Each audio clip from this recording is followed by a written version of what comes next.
Good morning and good afternoon, depending on when you're watching this, for the first grade Great Oaks Legacy Scholars. Last week, we talked about regrouping and subtraction for trimester 3, week 1 remote learning. This week, we're going to continue regrouping and subtraction for trimester 3, week 2 remote learning. Last week, we used place value charts to be able to subtract to regroup. This week, we are going to do it procedurally, meaning we're just going to use numbers and we're going to solve it straight out. So, last week, we were able to use the place value chart and we looked at the ones place to see if we had enough to take away. And if we didn't, that means we needed to regroup and we had to go to the tens place to borrow a 10 stick and to take that 10 stick and change it to 10 ones cube in the ones place. Today, we're going to continue the same idea of regrouping, and we're going to start off with this video that I have on here.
Alrighty, so I hope you enjoyed that video for regrouping in subtraction.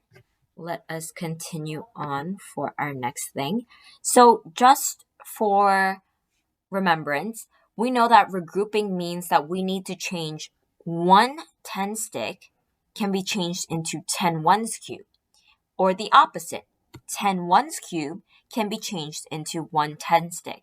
And we regroup when there is not enough in the ones place. So when we're subtracting and we know that there's not enough to take away, that's when we need to regroup. We're going to use this same idea and we're going to be continuing this for this week. So let's take a look at this subtraction with regrouping poem. This is a poem that's going to help us to learn how to subtract while we're regrouping. So listen very carefully, and it goes like this. More on top, no need to stop. More on the floor, go next door and get 10 more. The numbers are the same, then 0 is the gain. So we're going to use this poem to help us to make sure that we remember when we need to regroup. When there's more on the top in the ones place, just like this problem, 37 minus 5, 7 is bigger than the 5, so there's more on top. Then there's no need to stop. You can continue to subtract. So 7 minus 5 equals 2, and 3 minus blank, or 3 minus 0, is equal to 3. But when there's more on the floor, in this problem, we see 37 minus 8. 8 is more than 7, so there's more on the floor. When there's more on the floor, go next door and get 10 more. So that means we need to go next door to the tens place. We cross out the 3, it becomes a 2, and we borrow 10 more. So now the 7, when you add 10 more, it becomes 17. So that way we can subtract 17 minus 8 equals 9. And then 2 minus 0 equals 2. But when the numbers are the same, we see they're the same in the ones place, then the 0 is a gain. So 7 minus 7 is equal to 0. and 3 minus 0 equals to 3. So we're going to use this poem. More on top, no need to stop. More on the floor, go next door and get 10 more. Numbers are the same, then 0 is the game. Let's take a look at our first problem. We're going to continue to go back to this poem and to use this poem as a guide. So our first problem over here is 34 minus 6.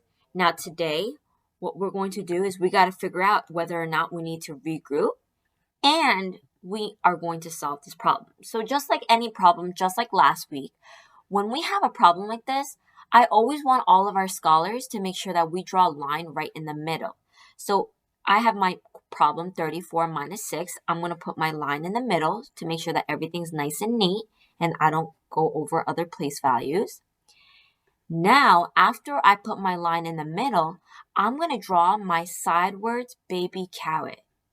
Remember, we did this for addition and regrouping. We're going to do the same thing for subtraction and regrouping. I'm going to draw my sidewards baby carrot in my ones place. And now I got to solve 4 minus 6. I got to think to myself, does 4 minus 6 make sense? No. We know that 4 is a smaller number than 6. So that means there's more on the floor. If there's more on the floor, I need to go next door and get 10 more. So I'm going to go next door to the tens place. I'm going to borrow 10 more from the tens place. So I'm going to cross out the 3. And now the 3 becomes a 2. And then I'm going to give 10 more to the ones place. So when I give 10 more, 10 plus 4 is equal to, 10 plus 4 is equal to 14. Now I can subtract. Before I couldn't because 4 is smaller than 6. But now I can subtract. So 10 minus 6 is equal to, I gotta think to myself. If I can do it in my head, I'm gonna do it in my head. But if I'm a little confused, I'm gonna show my work by using the count back strategy. So 14 minus 6, that means I have my big circle first. I'm gonna put my big number inside my big circle. That is 14. Then I see my second number is 6. I'm gonna draw 6 small circles. 1, 2, 3, 4, 5, 6. And now I'm going to count back. 14, 13, 12, 11, 10, 9, 8. So that means 14 minus 6 is equal to 8. That means I'm going to take this number 8 and I'm going to put it in the ones place. So 14 minus 6 equals to 8. And then 2 minus nothing, if it's blank, that means it's 0. So anything that you subtract or add to 0 is the same number. So 2 minus blank equals 2. So for this problem, we regrouped. So I'm going to circle yes. We needed to regroup because there was more on the floor. So we had to go next door and get 10 more. So when we added 10 more, the 4 now became a 14 because 10 plus 4 equals 14. And then we subtracted 14 minus 6 is equal to 8. And I brought down the number 8 in the ones place. And then I did 2 minus blank equals 2. So 34 minus 6 equals 28. Let's take a look at our next problem now. Now I have 47 minus 3. 47 minus 3. The first thing I want to do is I want to draw my middle line, making sure that everything is nice and neat. So I'm going to draw my line. So I have my line in the middle for 47 minus 3. Now I am going to draw my sidewards baby carrot for 7 minus 3 in the ones place. Now I got to see 7 minus 3. Is there more on the floor or is there more on top? There's more on top because 7 is bigger than 3. We know that 7 is more than 3. So if there's more on top, no need to stop. So that means I could keep subtracting because I could take away 3 from 7. So 7 minus 3. If I can't do it in my head, I'm going to show my work. Remember, it's always important to show your work. So I'm going to draw my big circle. Inside my big circle, I'm going to put my big number 7. Then I'm going to draw 3 small circles. And then I'm going to count back. 7, 6, 5, 4. So my answer for 7 minus 3 is equal to 4. So I'm going to take this number 4 and I'm going to put it and drag it to the ones place. Now, did I need to regroup for this problem? No, I did not. I did not go next door to get 10 more because I could take away 3 from 7. So that means I did not need to regroup. So I circled no. That means 4 minus blank or 4 minus 0 equals to 4. So that means my problem for 47 minus 3 is equal to 44. In this problem, we did not regroup. Again, we did not regroup because 7 is a bigger number. We can take 3 away from 7. So that's why 7 minus 3 is equal to 4. We did not need to borrow next door. So we did not need to regroup. And we got our answer 44. So now that you saw 2 examples of this problem, you're going to take your turn to practice using your packet.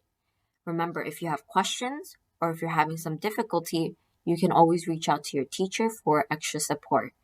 If you want, you could also replay this video and go back to the YouTube video that we saw or the poem that we saw and even the 2 model problems. Good luck. See you tomorrow.